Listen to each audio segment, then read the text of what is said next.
आज जो बात हम कहने जा रहे हैं उसे केवल कान से मत सुनना, उसे सीधे अपने हृदय में उतार लेना। आज का युवा एक ऐसे मीठे जहर का शिकार हो गया है जिसे वो अपनी खुशी समझता है, लेकिन असल में वो उसकी आत्मा का पतन है। तुम जिसे हस्तम मैथुन कहते हो, वो केवल एक क्रिया नहीं, वो तुम्हारे भविष्य की हत्या है।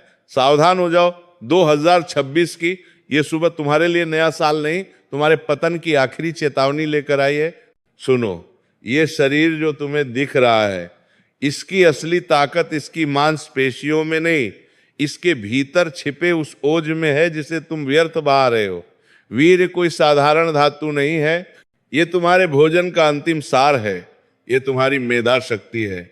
जब तुम इसे नष्ट करते हो तो केवल शरीर नहीं गिरता, तुम्हारी बुद्धि कुंठित हो जाती है। क्या तुम्हें नहीं लगता कि तुम्हारी याददाश्त कमजोर हो रही है? क्या तुम्हें नहीं लगता कि तुम छोटी छोटी बातों पर घबराने लगे हो? चेहरे की वो चमक, वो तेज कहाँ गया?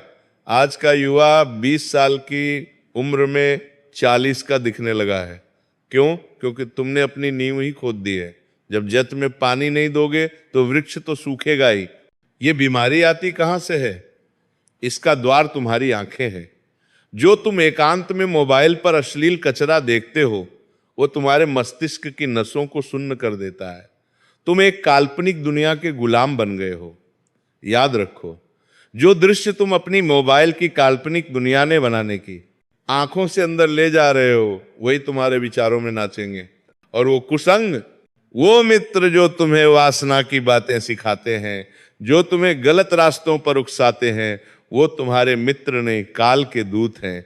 एक क्षण का वो कृत्रिम सुख तुम्हारे 7 जन्मों की ऊर्जा और इस जन्म का पुरुषार्थ छीन रहा है। क्या तुम ईक वालों की बात जन्म का पुरुषार्थ छीन रहा है?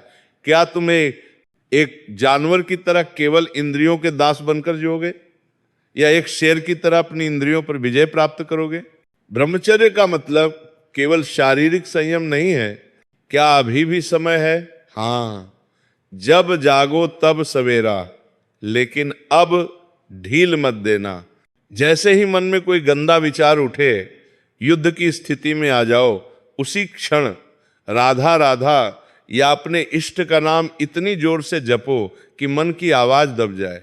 नाम जप वो अग्नि है जो काम वासना के कचरे को जलाकर राख कर देगी।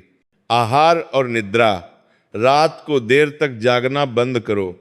11 बजे तक सो जाओ और सूर्योदय से पहले उठो। तामसिक भोजन, ज्यादा मिर्च मसाला और बाहर का कचरा खाना बंद करो। जैसा अन्न वैसा मन। एकांत का त्याग। कभी भी खाली मत बैठो। अगर कुछ काम नहीं है तो कोई अच्छी पुस्तक पढ़ो, कसरत करो या सेवा करो। याद रखना, अकेलापन ही वासना का सबसे बड़ा अड्डा है। मेरे प्यारे, ये जीवन बहुत अनमोल है, इसे गंदी नालियों में मत बहाओ। उठो, अपनी इस ऊर्जा को बचाओ, इसे प्रभु की भक्ति में और अपने लक्ष्यों को पाने में लगाओ।